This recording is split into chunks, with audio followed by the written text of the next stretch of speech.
안녕하십니까, 박사호입니다. 이번 방송에서는 일본 정치에서 늘 화제가 되고 있는 일본 총리 공저의 귀신 이야기를 해드리겠습니다. 그게 무슨 정색을 하고 할 얘기냐고 여길 수 있지만 일본에서는 매스컴들이 상당한 비중으로 보도하고 있는 사안입니다. 물론 가벼운 화제거리로 다루고 있기는 한데 아주 귀에 솔깃합니다. 일본 총리의 집무 공간이 있는 건물을 수상관저라고 합니다. 그리고 같은 부지에 있는 주거 공간을 공저라고 합니다. 그런데 기시다 후미오 일본 총리가 공저에 입주하겠다고 해서 화제입니다. 총리가 공저에 입주하는 게 상식적으로는 당연한 것 같은데 일본에서는 그렇지 않습니다. 공저에 오밖에 귀신이 나온다는 얘기가 있어 꺼리는 이들이 많았습니다. 무슨 귀신인지는 뒤에 천천히 말씀드릴 건데 기시다 이전에 스가 요시히데와 아베 신조 총리는 여기에 입주하지 않았습니다.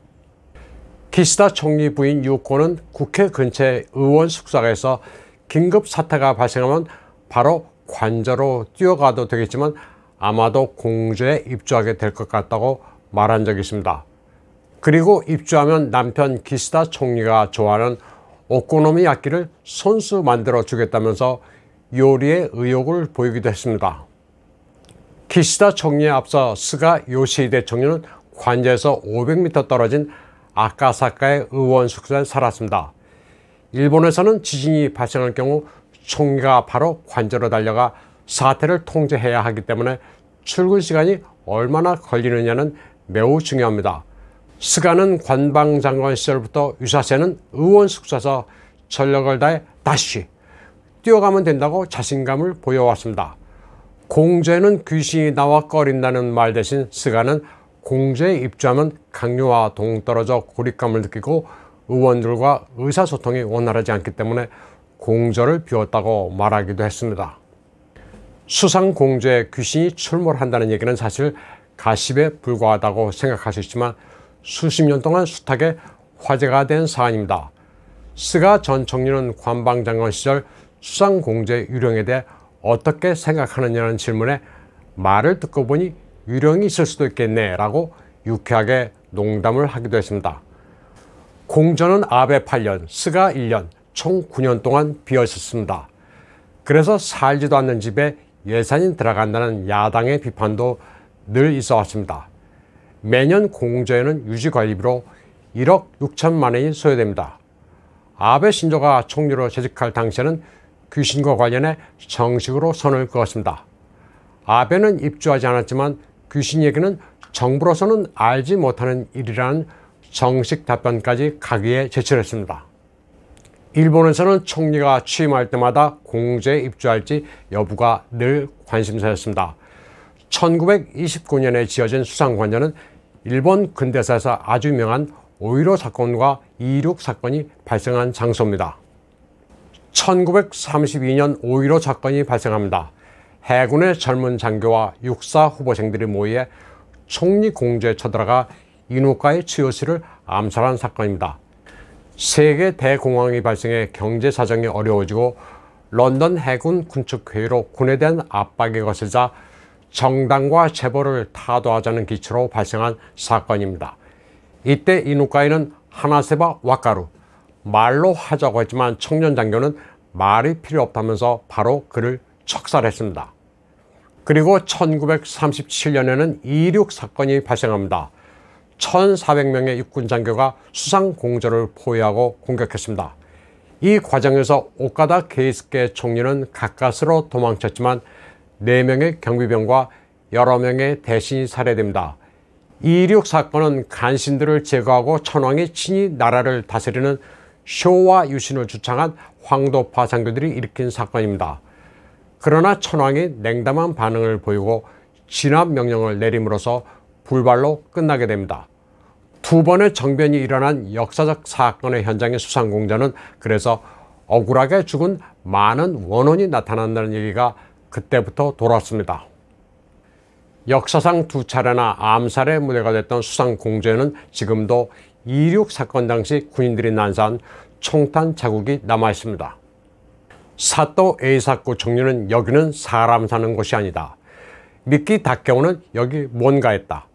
나카소네 야스히로는 한밤중에 기척이 있다고 했습니다.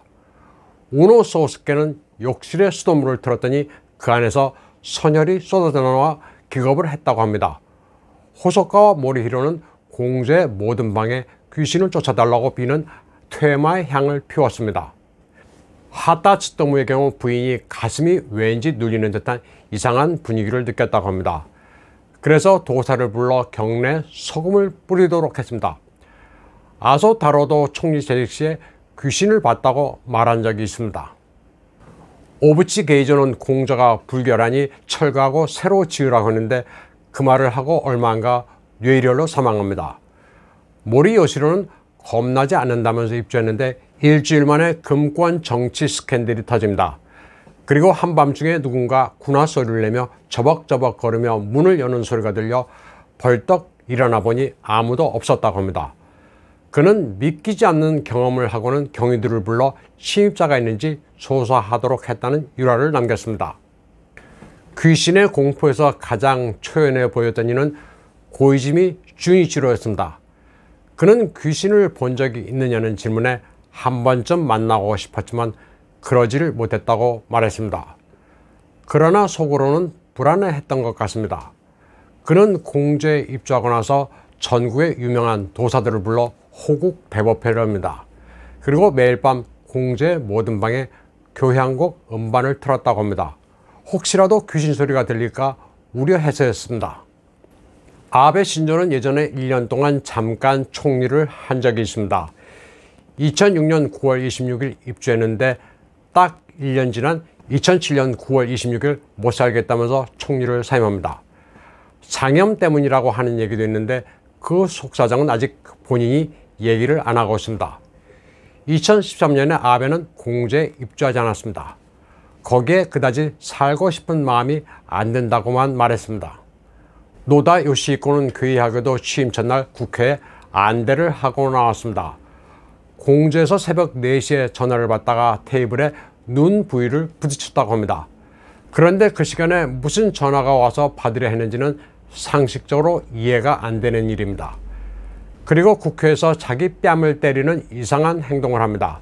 그리고는 죄송합니다, 사죄합니다 라고 횡설수설합니다. 이때 일본인들은 매우 괴이하게 생각했습니다. 아베 신조는 2012년부터 8년 동안 장기간 총리를 역임합니다. 지난번에는 1년 살다가 결국 총리를 그만뒀는데 이번에는 하루도 살지 않은 덕에 8년이나 총리를 했다고 사적인 자리에서 얘기를 했다고 합니다. 1991년부터 지금까지 역대 총리를 보면 공주에 들어갔다가 단명한 이들이 상당히 많습니다. 원한을 품고 있는 귀신이 공주에 머무르고 있다는 이 가십성 이야기는 일본에서 새 내각이 출범하거나 총리가 물러날 때 끊임없이 인구에 회자되고 있습니다. 누구든 총리가 되면 공주에 들어가는지를 기자들은 늘 캐묻습니다. 그리고 무슨 일이 있어 중도 하차하거나 단명하면 공주의 귀신과 관련지어 저주 내지 징크스라고 해석하고 있습니다. 기시다 총리는 12월 11일 공주에 입주하기로 했습니다. 기시다는 지금 베이징 올림픽 보이콧 여부와 관련해 아베 신조 전 총리와 다카이치 사나이로부터 눈치를 보지 말고 입장을 명확히 하라는 압박을 받고 있습니다. 일본 특유의 계파 정치에서 자민당 주류로부터 상당한 견제를 당하고 있는 건데 수상 공주의 징크스가 기시다에게도 작용할지 일본인들은 상당한 관심을 갖고 있습니다. 오늘 방송은 여기까지 하겠습니다. 시청해주신 여러분 감사합니다.